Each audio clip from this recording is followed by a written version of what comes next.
Salut les amis, une petite vidéo pour vous montrer comment configurer Xdebug, Docker et VS Code pour pouvoir mettre des points d'arrêt dans nos tests. J'ai fait un petit test tout simple et je vais pouvoir m'arrêter à différents endroits. Commençons par Docker. J'ai créé un petit dossier Docker dans mon application avec un petit fichier compose, un service PHP et dans notre image on va aller y installer Xdebug. Donc là j'ai pris minimum, juste PHP, voilà, une image officielle de PHP.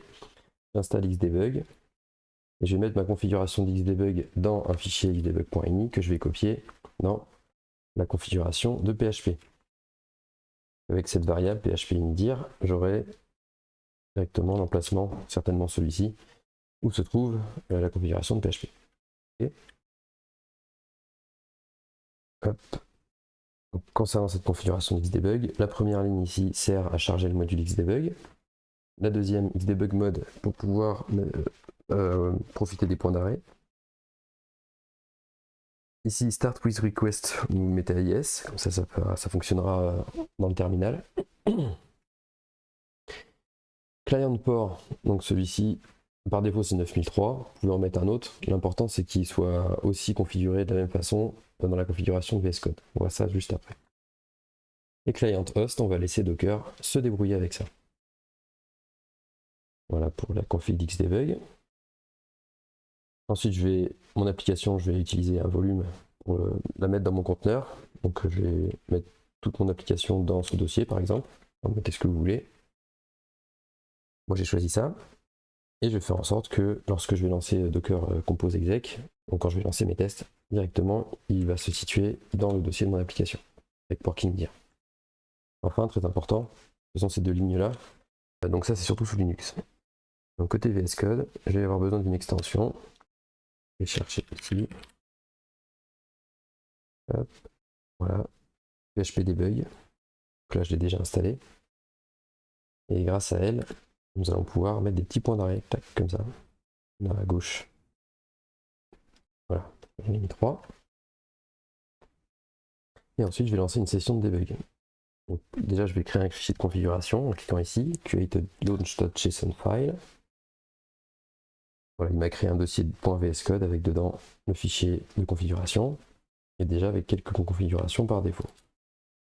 Je vous montre juste le minimum pour que ça fonctionne. Donc port, qui doit bien correspondre avec le port que vous avez utilisé dans la config d'Xdebug. Et path mapping, lui, va correspondre au volume que vous avez bindé.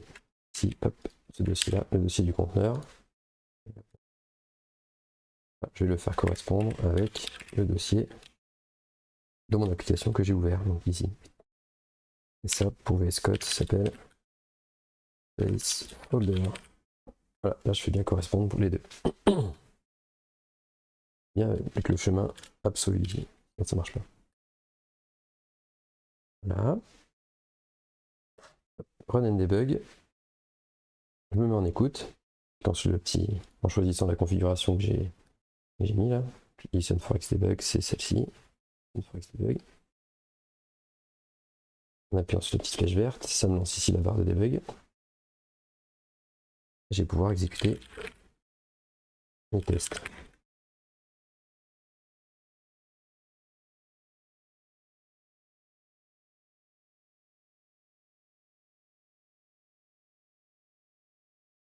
J'ai démarré les conteneurs. Et je vais lancer mes tests. Donc Docker compose exec avec le nom de mon service. Tac. PHP. Et mon exécutable, il se retrouve ici dans vendor bin pest. Et voilà. Il s'est arrêté au point d'arrêt ici. Je vais voir le contenu de mes variables, aller au prochain point d'arrêt. Tac. Et là on voit bien que la variable se met à jour. Chaque fois. Tac. Ça fonctionne, on est content. Donc j'ai mis le code source de ce petit micro-projet en lien dans la description. si vous voulez jeter un œil. Si vous avez des questions, n'hésitez pas à me les poser en commentaire, je serai ravi d'y répondre. Et si jamais ça ne marche pas chez vous, pensez bien à vérifier que le port correspond bien ici au port et que là, ici, le chemin ici que vous avez spécifié correspond bien au chemin ici. Si vous faites des modifications, pensez bien à reconstruire vos conteneurs et à recharger ici la configuration. Hop, on peut la relancer ici. Un petit exemple, on peut le faire là vite fait. Ici, je vais dire 9007.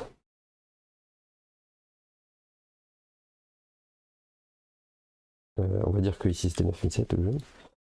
On va dire que c'est 9010. Hop. Donc là pour l'instant en fait c'est toujours. Si je lance mes tests, voilà. Là c'est l'erreur typique. Là je l'ai configuré en 9010. Dans mon conteneur c'est toujours 9003. Vous voyez, j'ai fait la modif ici, mais comme j'ai pas reconstruit mon image, il n'a pas pris en compte ça. Ok, donc pour l'instant c'est toujours 9003 comme c'était avant. Du coup il essaye d'écouter un Xdebug, là il essaye de taper sur 9003 et il trouve personne qui l'écoute. Évidemment je me suis mis sur 9010. Maintenant je reviens sur 9003. Là pour l'instant, j'ai le même souci. Pourquoi? Parce que j'ai pas rechargé. Je clique un coup sur la flèche verte, hop, et ça remarche. Ok. Si maintenant je veux vraiment utiliser le port 9007, mettons, là je vais devoir rebuilder mon image.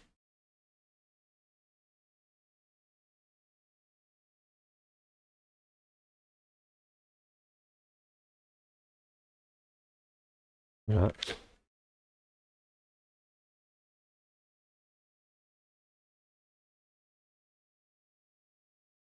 Tac. Je vais lancer mes tests. Hop, je vais en écoute, c'est mieux. Et du coup je me mets en écoute. Donc là maintenant ça devrait être 9007, on va voir ce qu'il va dire. Toc. On dit hop, ok, il écoute bien 9007. Du coup ici je repasse à 9007. Là, du coup, je recharge bien la configuration. Et voilà, ça marche. Ben voilà, j'espère que ce tuto vous a plu. Bonne journée et à la prochaine. Salut.